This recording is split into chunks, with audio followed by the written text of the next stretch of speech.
ನಿಮ್ ಪ್ರಕಾರ Valentine's day celebration ಅವಶ್ಯಕತೆ ಇದೆಯಾ? ಅವಶ್ಯಕತೆ ಇಲ್ಲ. ಮತ್ತೆ ಸಿಂಗಲ್ ಬಾಯ್ಸ್ಗೆಲ್ಲ ಅವಶ್ಯಕತೆ ಇಲ್ಲ. ಯಾಕೆ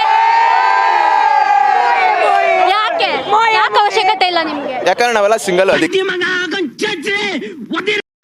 ಕಮಿಟ್ ಆಗಕ್ಕೆ ಇಷ್ಟ ಇಲ್ವಾ? ಇಲ್ಲ ಕಮಿಟ್ ಆಗ್ಬಿಟ್ಟು ಜೀವನ ಪೂರ ಒಂದೇ ಹುಡುಗಿ ಜೊತೆ ಸಾಯಕ್ಕಿಂತ ಪೀಸಾಗಿ ಸಿಂಗಲ್ ಆಗಿದ್ದು ಎಲ್ಲರ ಜೊತೆ ಆರಾಮಾಗಿರ್ಬೋದು.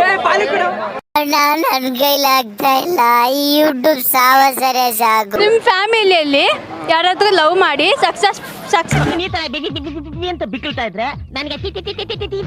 ಸ್ಟೋರಿ ಆಗಿದೆಯಾ? ಈಗ ಮದ್ವೆ ಆಗಿ ಚೆನ್ನಾಗಿದ್ದಾರ ಈಗ ಯಾರಾದ್ರೂ ನಿಮ್ ಫ್ಯಾಮಿಲಿ ಅಥವಾ ನಿಮ್ ಫ್ರೆಂಡ್ಸ್? ನಮ್ಮ ಮನೇಲಿ ಆ ಥರ ನಮ್ದೆಲ್ಲ ರೆಪ್ಯೂಟೆಡ್ ಫ್ಯಾಮಿಲಿ, ಆ ಥರ ಯಾರು ಲವ್ ಮಾಡಲ್ಲ. ಎಲ್ರು ಬಂದ್ರೆ ಯಜಮಾನ್ರೆ? ಇಲ್ಲ ಇಲ್ಲ ಕನಕ ಸೂರ್ಯ ವಂಶದಾಗಿರೋದು ಇಷ್ಟೇ ಜನ. ತೆಗಿಯೋ ಫೋಟೋ. ಪ್ರಶ್ನೆ ನಿಮಗೆ ಕೇಳ್ತೀನಿ, ಏನಪ್ಪಾ ಅಂದ್ರೆ ಮೊದಲನೇ ಲವ್ಗೂ ಎರಡನೇ ಲವ್ಗೂ ಏನ್ ಡಿಫ್ರೆನ್ಸು? ಹುಡುಗಿ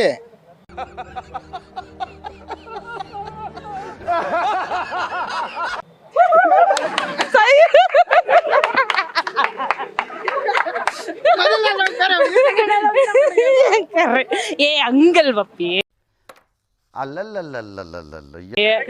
ಕರೆಕ್ಟ್ ಆಗಿ ಹೇಳ್ದೆ, ಓಕೆ, ಬಟ್ ಸ್ಟಿಲ್ ಅದ್ರ ಡಿಫ್ರೆನ್ಸ್ ಏನಿರುತ್ತೆ?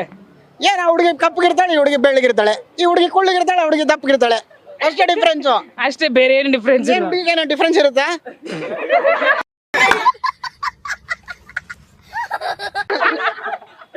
ಏನಿಲ್ಲ, ಅದೇ ಅಂದ್ರೆ ಆ ವೈಬು, ಆ ಕ್ವಾಲಿಟೀಸು, ಅಂದ್ರೆ ಅವಾಗ ಚೆನ್ನಾಗಿದೆ. First love is best love ಅಂತಾರಲ್ಲ, ಆ ತರದ್ರಲ್ಲಿ ಏನಾದ್ರು? ನಮ್ಗೆ ಈ ಲವ್ ವಿಚಾರದಾಗೆ ಏನು ಎಕ್ಸ್ಪೀರಿಯನ್ಸ್ ಇಲ್ಲ.